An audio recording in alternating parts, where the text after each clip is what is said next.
Welcome back to How Do You Say Yaris? Welcome. Part 2, the end of the world, and today we are talking all about the stratagems. Le stratagem. Here's my monologue. The end of the world as we know it here. And this is an exciting moment, because last week we talked all about the different scenarios that could befall us. Today we want to talk about strategies for surviving the end of the world. And we know there are many different ways of going about this, many different feelings of going about this. So we want to talk about the stratagems of going into this end of the world like scenario. And this is significant to both of us. How do you feel about this, Gabrielle? Go for it. Okay. I am sorry. I should not have started. I apologize. Okay. I think my strategy, I think there's always this thought of like running out of wherever you are and trying to get into like the hills and the country and all this stuff. Yeah. And I don't think it's a good strategy, actually. Really? Not unless you have a place that you're actually going to. Okay, so we're saying the world ends. Now what do you do? What is your next step? And you're saying the next step of people like fleeing civilization and going to a place where there's less civilization basically is not a good idea. Not always. I think so for example, New York City, large metropolitan areas like that, yeah, I think that's a bad place to be. Oh yeah, we've seen that during the pandemic. Yeah, I feel like that's too much of a danger because you have too many people, we know that, exactly, during the pandemic. Like, New York does not have a heavy supply of extra food and whatnot. Mm-hmm. It's very much a daily, because nobody places to store it. But I would argue that, the suburbs, there is more of an abundance opportunity. You have more space to spread out. But I also think, okay, are you actually equipped to survive if you went into the back country or something like that without a place to go? If you had a cabin or something set up there already, go for it. But, we don't have that place to go to.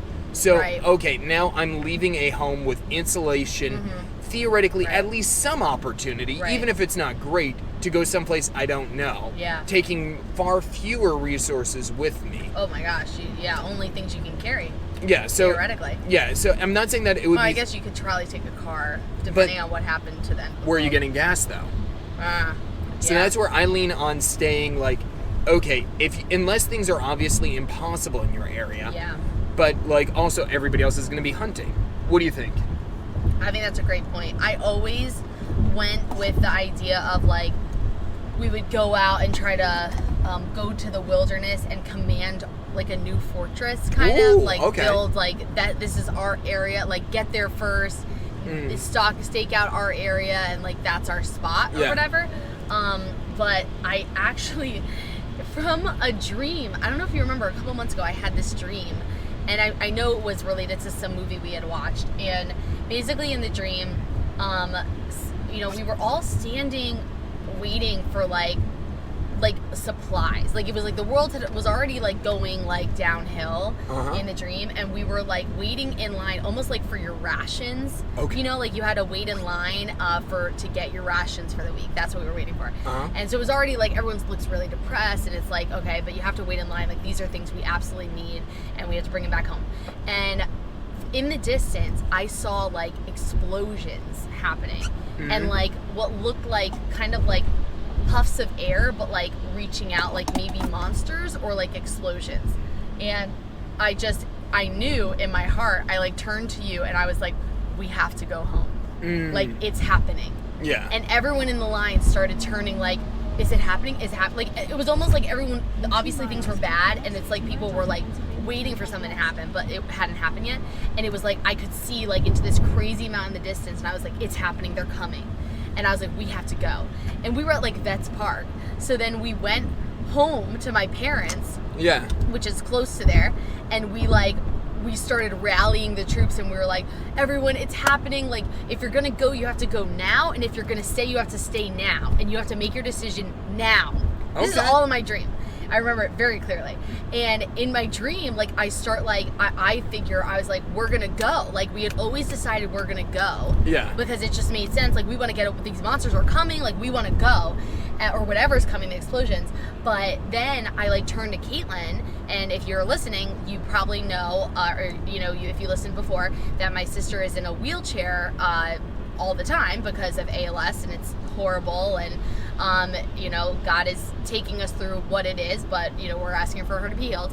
But so I look at my sister who is in the wheelchair still in my dream. Sometimes she's not, but in the dream she is. And she's like, I'm like, Killen, we gotta go. Like, and I'm kind of like, because it's a dream, I'm like, it's okay, like, we'll help you walk for some of it, but we'll bring the wheelchairs, like, we'll make it happen, like, we have to go. That was always our plan. We've got, like, our go bags and everything. Yeah. And my sister's like, she's like, Gab, I can't go. Like, it's not gonna work. Like, I know you always said that, but it's not gonna work.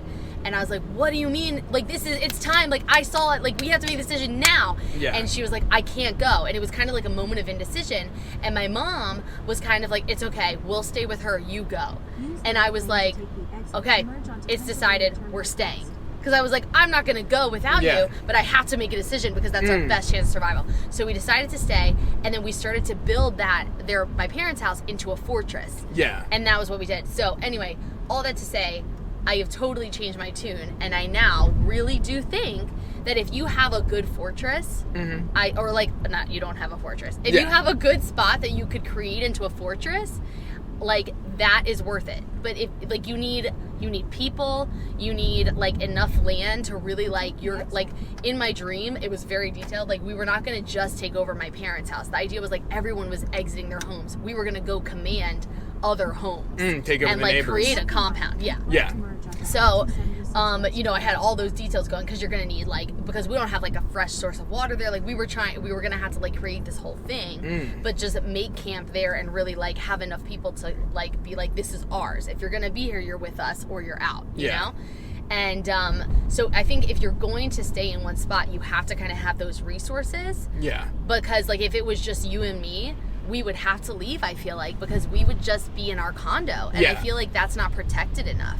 Well, so I think I agree with you fully on this. Yeah. Now, I'm still about leaving if you have a good place to go to. Sure, yeah, So I think that's the key. And you know where to, like, you have a way to get there, like, all that kind of stuff. I think most people wandering in the backcountry, I'm sure there are some that would make it.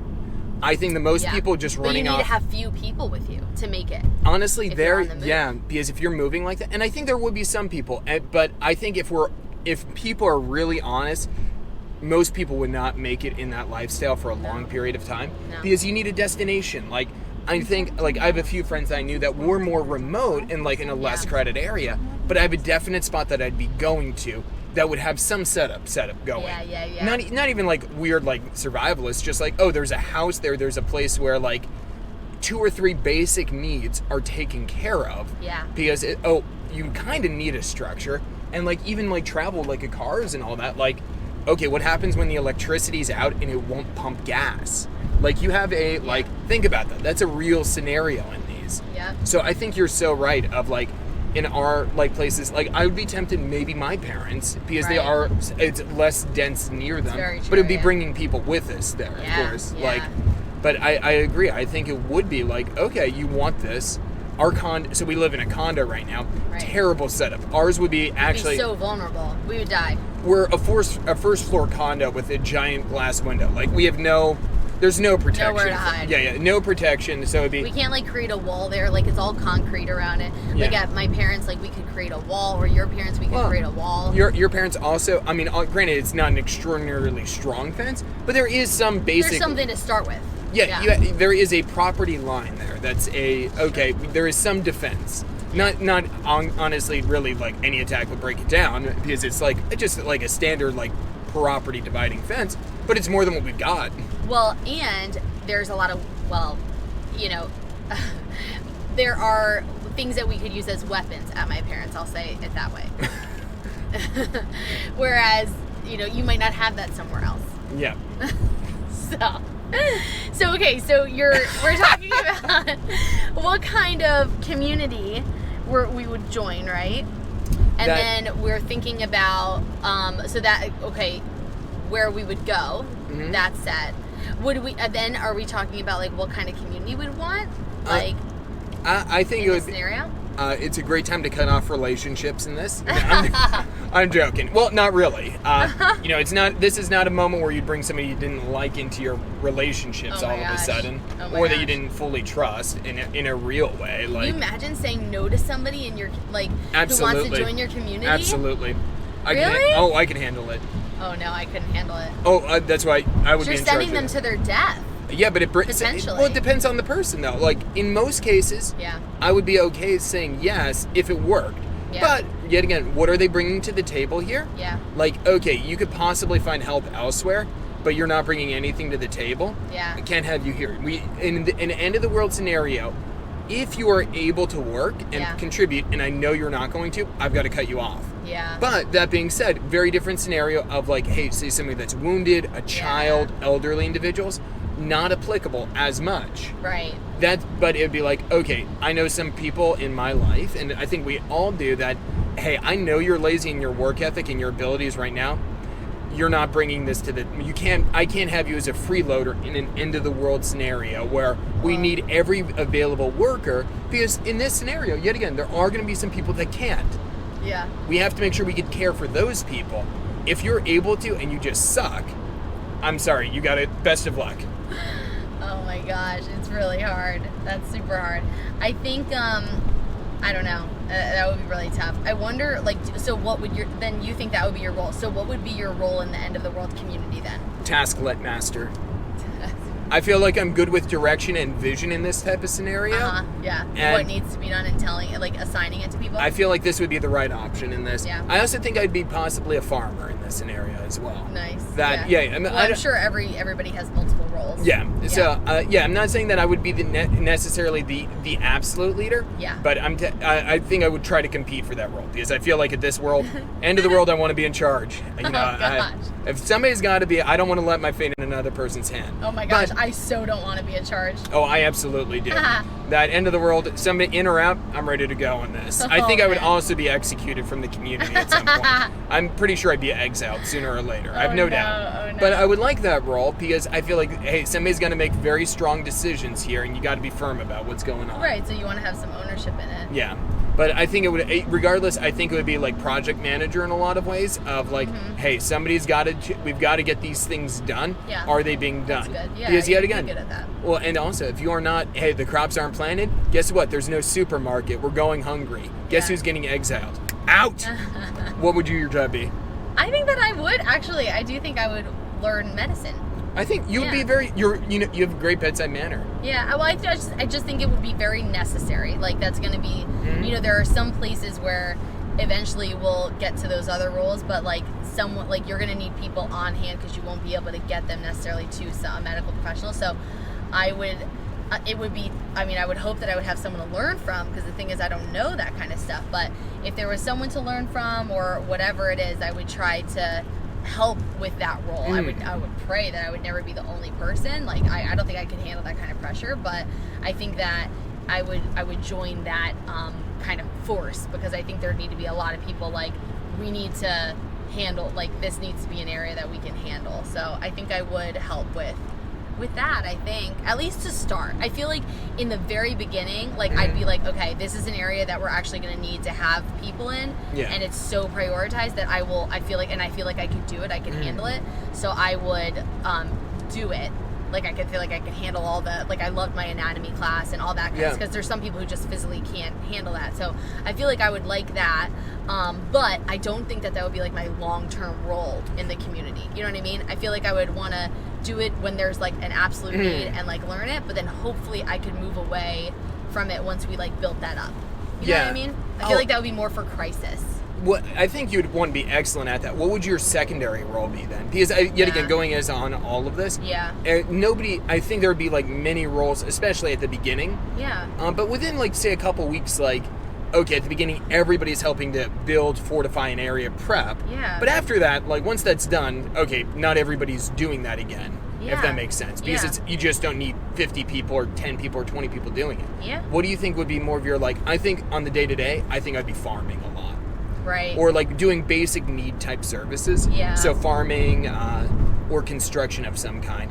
What do you think would be your day to day? Yeah, it probably would be like construction or something. Oh, I actually think I know. I think I know your area. I was gonna say like maybe, but I don't know if it's a basic need, if it would be needed yet. Like, I was gonna say if we are at that point where we're like instructing kids. Oh, okay. And like some kind of school experience for kids and stuff. I feel like maybe I'd probably be involved in whatever the school experience is, but I don't know if it really depends on where the society is. Like, are we at that point, or we're too much in crisis mode that we're not there? You know what I mean? What were you gonna say? I was gonna say you could almost be like our rations master, or or like supply coordinator. I think. Yeah. Gabby's just very good at like she's very resourceful, very much like, I would say not a hoarder in any way, but very like methodical about like this has a use, or this could be imagined in this way, shape, or form. Oh, cool. And I think that would be like same thing with food. Like Gabby is like, she'll throw bad food away, but she's very resourceful of like, okay, this isn't good for that, but this is good for this. Like, yeah, we have a joke at work. Yeah. That when back in the day when we used to eat our lunches together. Yeah. We would like. Sometimes we would each have like a hodgepodge of a lunch. Yeah. And it's me, and usually like most recently it would have been like 2 other women, and they both have children.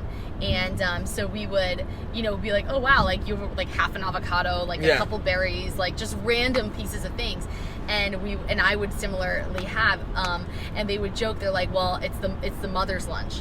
And she's like, our friends would be like, well, I don't, like, this is about to go bad, and I don't want it to go bad, and no one else will eat it anymore, so I'm eating this.